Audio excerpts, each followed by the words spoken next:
നമസ്കാരം. മാറാത്തതും മാറും എന്തെന്നാ പറയേണ്ടത്? ഇത് മുസ്ലിങ്ങൾ, ന്യൂനപക്ഷങ്ങളായ മുസ്ലിങ്ങൾ ഗ്രാമ പഞ്ചായത്ത് തെരഞ്ഞെടുപ്പിൽ 65 സ്ഥാനാർത്ഥികളാണ് നിൽക്കുന്നത്. അതിൽ 15 പേർ മുസ്ലിം പെണ്ണുങ്ങളാണ്. BJPയുള്ള തെറ്റിദ്ധാരണകൾ കേരളത്തിലെ മുസ്ലിങ്ങൾക്ക് മാറിക്കൊണ്ടിരിക്കുകയാണ്. നിങ്ങൾ ഒന്ന് മനസ്സിലാക്കണം. ഞങ്ങളുടെ കോഴിക്കോട് കോർപ്പറേഷനിൽ റസാഖും അഡ്വക്കേറ്റ് മുഹമ്മദ് റിഷാദും കട്ടക്കായി നാട്ടുകാരുടെ ഇടയിൽ ഈ കോർപ്പറേഷനിൽ തെരഞ്ഞെടുപ്പിന് സ്ഥാനാർത്ഥിയായി നിൽക്കുന്നതാണ്. നമ്മുടെ പ്രധാനമന്ത്രി ഹജ്ജാജികൾക്ക് 65 വയസ്സിന് മേലുള്ളവർക്ക് നെറുക്കെടുപ്പില്ലാതെ പാസാക്കി. അതുപോലെ പെണ്ണുങ്ങൾക്ക് ഒരാൾ പോകുന്നുണ്ടെങ്കിൽ അതിന് നെറുക്കെടുപ്പ് വേണ്ട.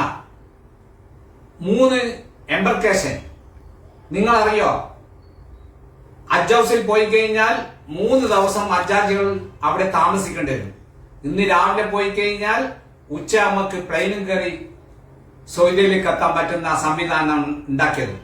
എന്നിട്ട് മോഡി ഞങ്ങളെ പോത്താളോടെ അറിയിച്ചു എന്തെങ്കിലും ഹജ്ജാജികൾക്ക് പോരായ്മകളുണ്ടോ.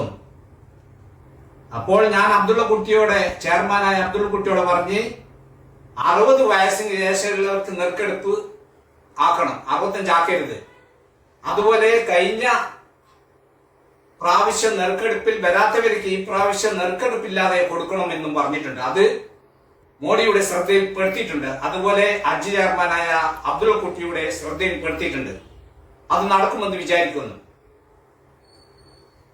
പിന്നെ എല്ലാവർക്കൊപ്പം പ്രധാനമന്ത്രി വികസനത്തിന്റെ കാര്യത്തിൽ ആശയങ്ങൾ ഉണ്ടാക്കുകയാണ്, എല്ലാവർക്കും കൂട്ടിച്ചേർക്കുകയാണ്.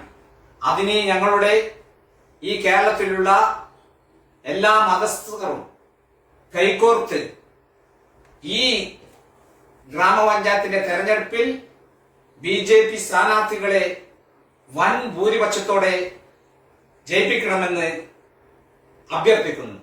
അസ്സലാമു